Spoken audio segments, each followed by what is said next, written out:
Ed, the hope of an afterlife is something I feel deeply, and most people do, that has no relationship whatsoever to whether there is such a thing in reality, of course. But when I hear religions, particularly the Christian religion, talk about this, there are a lot of words that are thrown around as if they're synonymous. We hear afterlife, we hear resurrection, we hear salvation, heaven and hell. There's a lot of things that indicate an afterlife. But to be very precise, as a philosopher and a believer, help me understand what is the supposed resurrection. Okay, the doctrine of the resurrection of the dead is a view prominently held in Christianity. It's also held in Islam. And it's a view about something that happens to people after they die. And in short, it's that at some point after death, they get new bodies. So that the perfect state of affairs for a human being to be in is something like what we're in now with bodies. And that after we die and our present bodies decay or whatever other bad thing happens to them, will be somehow incomplete. So on the standard view, at the end of time, when in Christianity, when Jesus comes back to lead in the final days or to usher in the resurrection or the last judgment or whatever, in Islam there's something similar about a final judgment.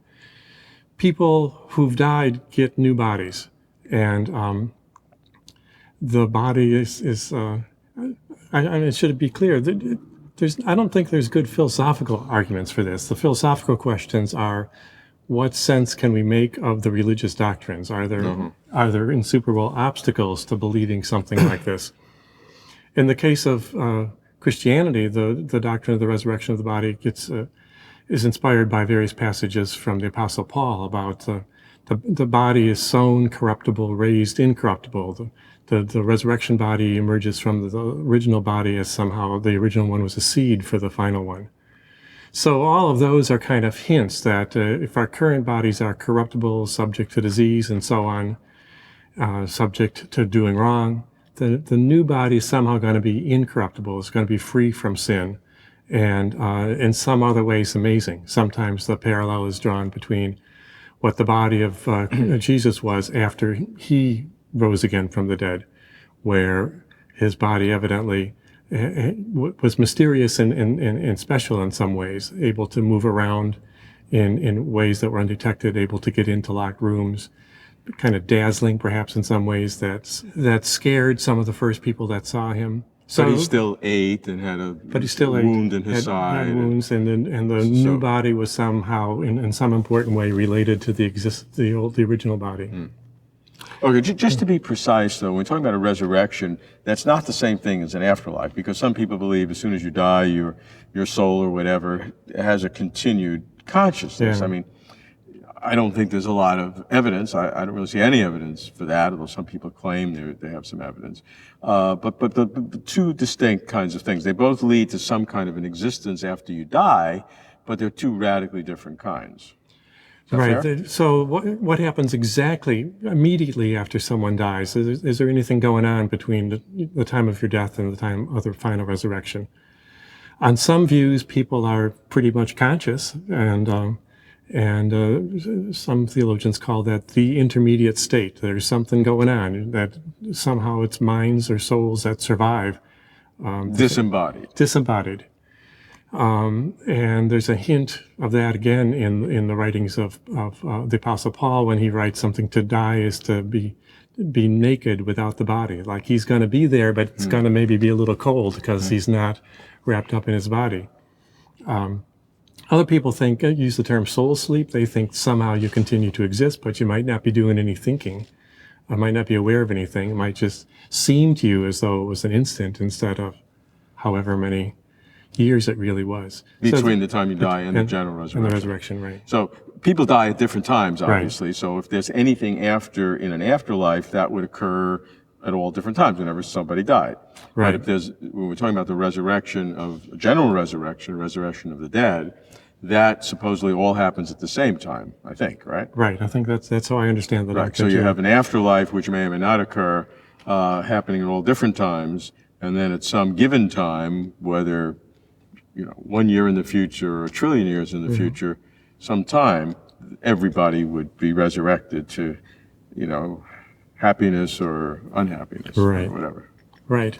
And it would be easier, I think, to understand how that could happen if people survived as disembodied souls, which then later got hooked up in the right way with the body.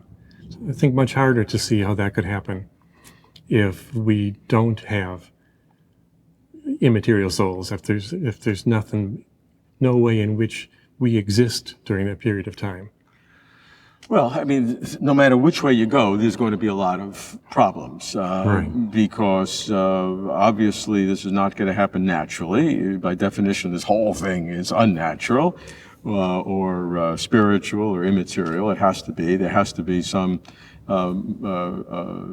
non-physical motivation for this, which you would say God does, and I'd certainly grant you that if there's a God, this has a more likely chance than not, and if there's no God, this has virtually no chance.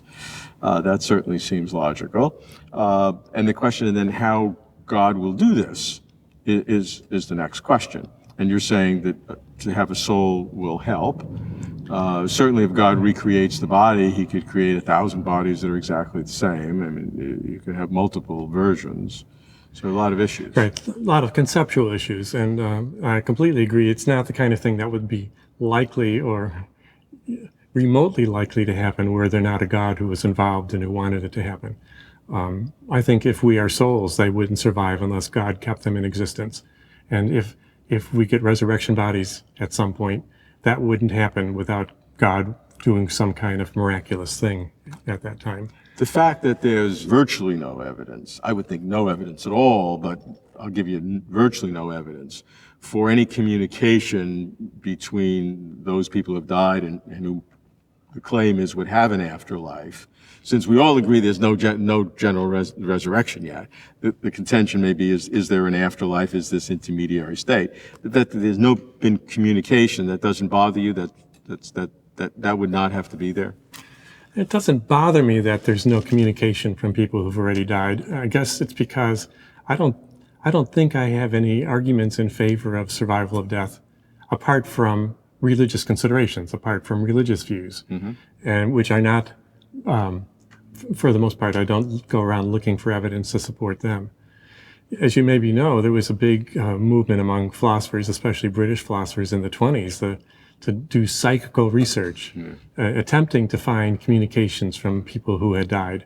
And I agree with you. I think there's no evidence that people who have died are now attempting to communicate with us and giving us information from beyond the grave. Okay. I agree that we don't have it, but I don't think that's crucial, because I think the only plausible motivation for thinking any of this is as a consequence of a fuller religious package. Fair enough. So leave that question aside, but in the general resurrection of the dead, that is core, certainly Christian religion. It's in Judaism to some degree, and Islam perhaps intermediary between Judaism and Christianity, but that's core, right? I think it's certainly core from Christianity, because one of the things that defines Christianity is some of its creeds and confessions, and one of the earliest ones that the Christian church around the world still says is the Apostles' Creed, which ends with, I believe in the resurrection of the body and the life everlasting. So I take that to be one of the key statements of what Christians hold to be essential to Christian doctrine. I think you're right, there are strands of Judaism that emphasize a life after death. There are other strands for which it's not important. I spent a little time in Iran, and I was surprised to see how prominent the doctrine of resurrection was in Islam, especially in Shia Islam, a doctrine of an intermediate state between death and the resurrection, and then a final judgment led by the hidden or 12th Imam ushering in the final judgment. Huge part of Shia Islam, as I came to understand a little bit of it. So I'd not look forward to that happening too soon. I'm not looking forward to it. There's a wrinkle that I didn't realize in the case of Islam, in the case of Shia Islam at any rate. The hidden Imam, or the Mahdi who comes to judge the world, will have Jesus at his right hand. So I think for Christians, there's a little bit to hope for there.